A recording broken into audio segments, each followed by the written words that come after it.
அமெரிக்காவில் தங்கியிருக்கின்ற பெசில் ராஜபக்சவை கைது செய்து இலங்கைக்கு அழைத்து வருவதற்கு புதிய திட்டம் ஒன்று தீட்டப்பட்டிருப்பதாக தகவல்கள் வெளியாகி இருக்கின்றன. அது குறித்த விவரங்களை இந்த காணொளியில் பார்க்கலாம். மன்னாரில் இன்று காலை இராணுவ வீரர் ஒருவர் கொல்லப்பட்டிருக்கிறார். அது குறித்த மேலதிக விவரங்களையும், யானை தாக்குதலுக்கு இலக்காகி யானையினுடைய பாகனும் அவருடைய உதவியாளரும் பலியான சம்பவம் ஒன்றும் பதிவாகி இருக்கிறது. அது குறித்த விவரங்களையும், நாடு முழுவதும் இருக்கக்கூடிய மருத்துவமனைகளுக்கு தரமில்லாத மருத்துவ உபகரணங்கள் விநியோகிக்கப்பட்டிருக்காம். அதில் சில முக்கியமான உபகரணங்களை மீளப்பெறச் சொல்லி அறிவிக்கப்பட்டிருக்கிறது. என்னென்ன உபகரணங்கள் என்ன விதமான தாக்கங்களை ஏற்படுத்தும், இது சம்பந்தமாகவும் இந்த காணொலியில் பார்க்கலாம். இந்த செய்திகளுடன் மேலும் ஒரு சில செய்திகளும் தகவல்களும், அத்துடன் இன்றைய கருத்தோவிய பகுதியில் 2 பேர் கதைக்கின்ற ரகசியம் ஒன்று இருக்கிறது. அதாவது ரணில் விக்ரமசிங்கவை பற்றியும் சஜித் பிரேமதாசவை பற்றியும் 2 பேர் ரகசியம் கதைக்கிறோம். என்ன கதைக்கிறோம் என்று சொல்லி பார்க்கலாம். தமிழடியான் சொந்தங்கள் அனைவருக்கும் வணக்கம். வாருங்கள் காணொளிக்குள் போகலாம். தற்பொழுது அமெரிக்காவில் தங்கியிருக்கின்ற பெசில் ராஜபக்ச, அதாவது இலங்கை பக்கம் வரவே மாட்டேன், இலங்கை பக்கம் தலை கருப்பு காட்டவே மாட்டேன் என்று சொல்லி அடம் பிடிச்சு கொண்டு அமெரிக்காவில் இருக்கின்றார் பெசில் ராஜபக்ச. அவருக்கு எதிராக பிடியாணைகள் பிறப்பிக்கப்பட்டிருக்கின்றன. உங்கள் எல்லாருக்குமே தெரியும், 1 அல்ல 2 பிடியாணைகள் பிறப்பிக்கப்பட்டிருக்கின்றன.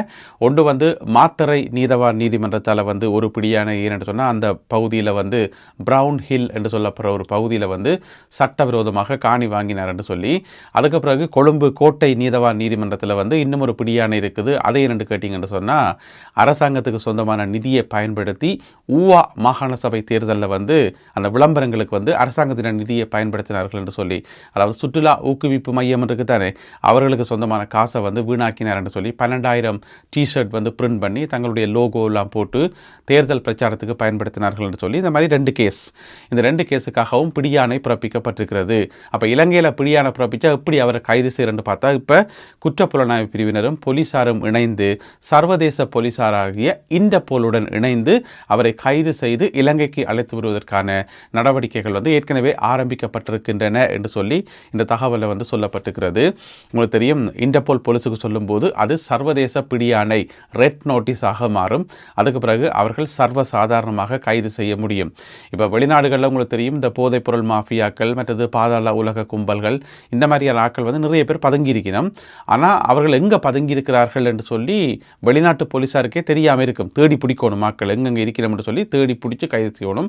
ஆனால் பெசில் ராஜபக்சவை தேட வேண்டிய அவசியம் இல்லை. அவர் எங்கே இருக்கிறார், எந்த முகவரியில் இருக்கிறார், எத்தனையாம் நம்பர் வீட்டில் இருக்காருன்னு சொல்லி எல்லாமே சர்வதேச போலீஸுக்கும் தெரியும், அமெரிக்க அரசாங்கத்துக்கும் தெரியும்.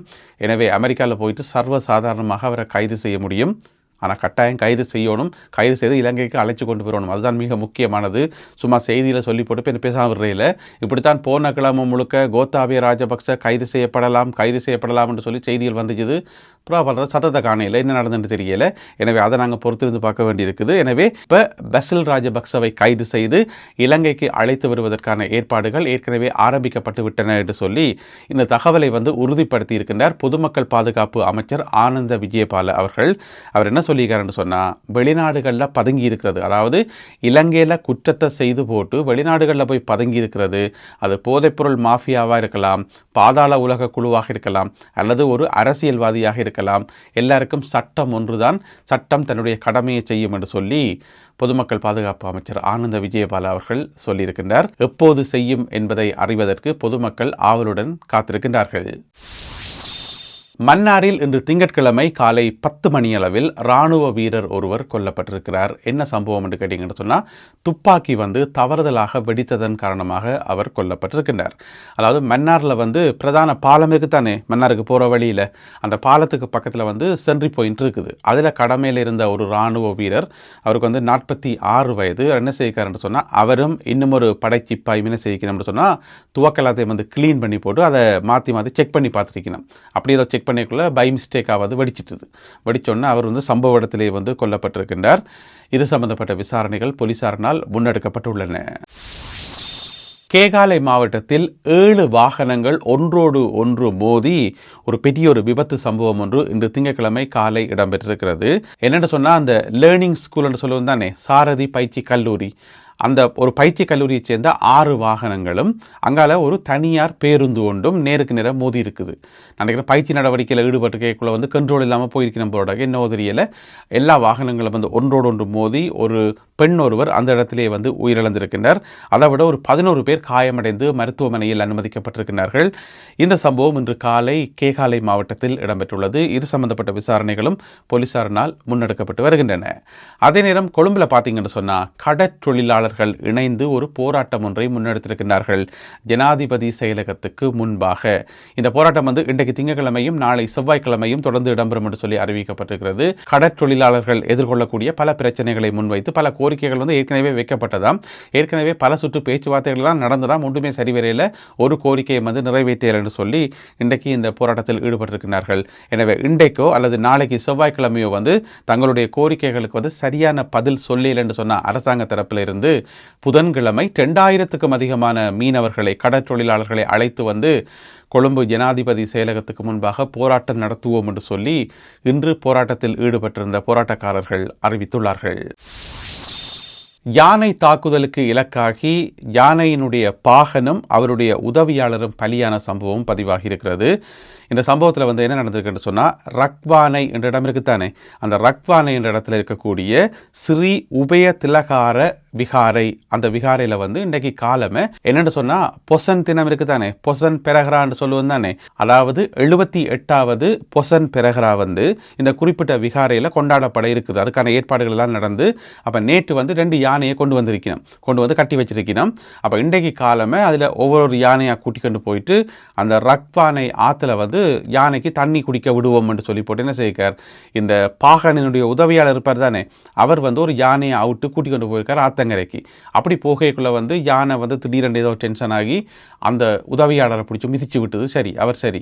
அப்போ அதுக்கு பிறகு இவர் பாகன் வந்து என்ன சத்தம் கேட்குது இப்படி ஓடிக்கிறாங்க பார்க்குறதுக்கு, இப்போ காப்பாற்றத்தானே வேணும். அப்போ யானை பாகன் கிட்ட போக யானை பாகனையும் வந்து யானை அடித்து போட்டுது. அந்த இடத்திலே வந்து 2 பேரும் யானை பாகனும் அவருடைய உதவியாளரும் வந்து பலியாகி இருக்கின்றார்கள். இந்த சம்பவமும் இன்று காலை இடம்பெற்றிருக்கிறது ரக்வானை பகுதியில் உள்ள இந்த குறிப்பிட்ட விகாரைக்கு அருகாமையில். அதுக்கு பிறகு இவர்கள் மேலே தாக்குதல் நடத்திய அந்த யானை வந்து கட்டுப்பாட்டை மீறி ஒரு வயல்வெளிக்குள்ள ஓடி இருப்பதாகவும் இப்பொழுது வனவள பாதுகாப்பு அதிகாரிகள் அந்த யானைக்கு வந்து மயக்க மருந்தை கொடுத்து அதை மடக்கி பிடிக்கிறதுக்கான முயற்சியில் வந்து ஈடுபட்டிருப்பதாகவும் இந்த செய்தியில் சொல்லப்பட்டுள்ளது.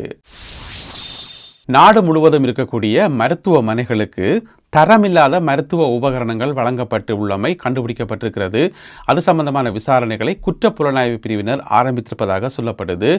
என்னென்னு சொன்னால் ஏற்கனவே ஒரு பக்கம் தரமில்லாத மருந்துகள் ஒரு பக்கம் பிரச்சனை, பிறகு பார்த்தீங்கன்னு சொன்னால் அந்த மருத்துவ உபகரணங்கள் இருக்குது தானே, அதுவும் வந்து நல்ல தரமாக நல்ல குவாலிட்டியாக இருக்கணும். தரமில்லாத கண்ட மருத்துவ உபகரணங்களை பயன்படுத்தினா அது இருக்கிற வருத்தத்தை வந்து இன்னும் கூட்டுமன்றது எங்கள் எல்லாருக்குமே தெரியும். அந்த அடிப்படையில் ஒரு 3 விதமான மருத்துவ கருவிகள் வந்து எங்கேயோ குறைஞ்ச காசுக்கு வேண்டிக்கணும் பொருளுக்கு வேண்டி ஹாஸ்பிட்டலுக்கு அனுப்பப்பட்டிருக்காம். எந்தெந்த ஹாஸ்பிட்டல் சொல்லி எங்களுக்கு தெரியாது. அது சம்பந்தப்பட்ட விசாரணைகளை சிஐடியினர் ஆரம்பித்திருக்கிறார்கள். அதாவது இந்த மருத்துவமனைகளுக்கு வந்து மருத்துவ உபகரண பொருட்களை வழங்குகின்ற அந்த அமைப்பை சொல்றது MSD என்று சொல்லி, அதாவது மருத்துவ பொருட்கள் வழங்கல் பிரிவு என்று வைங்களன், MSD என்று சொல்றது. அவையே தான் இந்த உபகரணங்களை வந்து கொடுத்திருக்கணும். அதில் வந்து பார்த்தீங்கன்னு சொன்னால் முதலாவது இதய சிகிச்சை இருக்குதானே, இதய சத்திர சிகிச்சையின் போது பயன்படுத்தப்படுற அதாவது ஆன்ஜியோகிராம் கத்தீட்டர்ஸ் என்று சொல்லி சொல்றதாம் ஒரு மருத்துவ உபகரணம். அது வந்து இந்த நாளங்கள் இருக்குதானே, இரத்த நாளம், அதுக்குள்ளே வந்து உள்ள ஓட்டி, அதாவது இப்போ கை மணிக்கட்டுக்களால் அல்லது கால் தொடைக்களால் வந்து அந்த நாளத்துக்குள்ளே செலுத்தி செக் பண்ணி பார்க்குறதாம் எங்கேயாவது அடைப்புகள் இருக்கா, இதயத்துக்கு போகிற ரத்த ஓட்டம் வந்து ஒழுங்காக ஓடுதா அல்லது எங்கேயாவது பிளாக்கேஜ் இருக்கான்னு சொல்லி பார்க்குறதாம். அப்போ அதுக்கு பயன்படுத்தப்படுற கருவி வந்து எவ்வளோ க்ளீனாக இருக்கணும், எவ்வளோ தரமாக இருக்கணும்.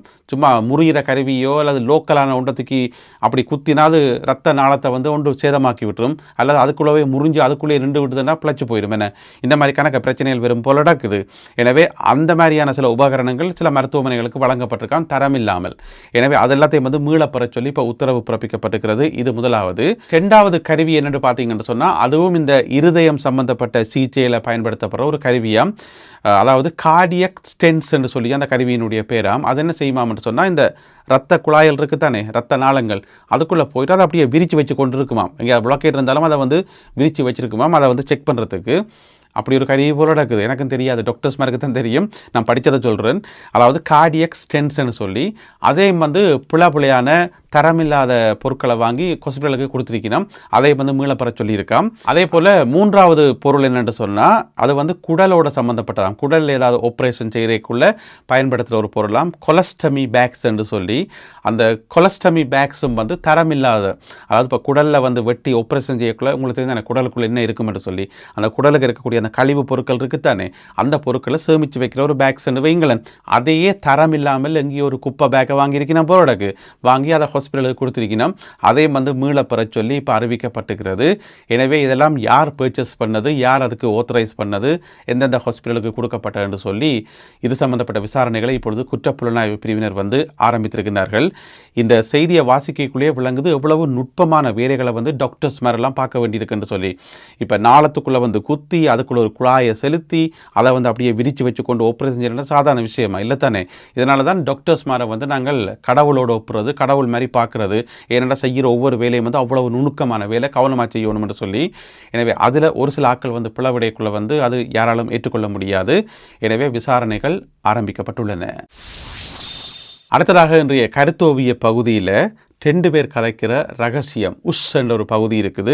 இது வந்து தமிழன் பத்திரிகையில் வர ஒரு செய்தி துணுக்கொண்டு என்ன கதைக்கணும்னு சொன்னால், நேற்று முன்தினம் சனிக்கிழமை ரணில் விக்ரமசிங்கவும் சஜித் பிரேமதாசாவும் ரகசியமாக சந்தித்து கலந்துரையாடினார்களாம் என்று சொல்லி இதில் போடப்பட்டிருக்குது. செய்தி பெருசாக வெளியில் வரையில் நைஸாக அங்கே சந்திச்சு காய்ச்சிக்கணும் போல இருக்குது. எனவே கதைச்சு என்ன காய்ச்சிக்கணும்னு சொன்னால், நாங்கள் இனிமேலும் சேர்ந்து செயல்படணும், ஒற்றுமையாக செயல்படணும், நாங்கள் வந்து பிரிஞ்சிருக்கக்கூடாது, நீ நான் மன்னன் தம்பி ஏதோ காய்ச்சிக்கணும் போல இருக்குது. அந்த மாதிரி கதைச்சு அடுத்த வரப்போகிற மாகாண சபை தேர்தல் இருக்குத்தானே, மாகாண சபை தேர்தலில் வந்து நாங்கள் சேர்ந்து செயல்படணும், சேர்ந்து வெற்றிகளை பெறணும் என்று சொல்லி கூடி கதைச்சவையாம் என்று சொல்லி இந்த ரகசியத்தில் வந்து சொல்லப்பட்டிருக்கிறது. எனவே கூடி கதைக்கிறது, ரகசியமாக கதைக்கிறதெல்லாம் ஓகே தான். ஆனால் 2 பேருமே வந்து சேர்ந்து செயல்படுவார்களா என்றதை நாங்கள் பொறுத்திருந்தான் பார்க்கணும். அப்படியே சேர்ந்து செயல்பட்டாலும் யார் பெரியாள், யாருடைய பேச்சை வந்து யார் கேட்கிறது, நீ சீனியரா நான் சீனியரான்னு சொல்லி அந்த பிரச்சனையிலேயே 2 பேர்ட்ட காலம் வந்து கனகாலம் ஓடும்ன்றதில் எந்த விதமான சந்தேகமும் இல்லை. எனவே என்னதான் நடக்கப் போகுது என்பதை பொறுத்திருந்து பார்ப்போம். இன்றைய காணொலியில் பகிர்ந்து கொள்ளப்பட்ட செய்திகள் மற்றும் இந்த செய்தி துணுக்கு சம்பந்தமான உங்களுடைய கருத்துக்கள் என்ன என்பதை மறக்காமல் கீழே எழுதுங்கள். மீண்டும் சந்திப்போம் உறவுகளே. நன்றி, வணக்கம்.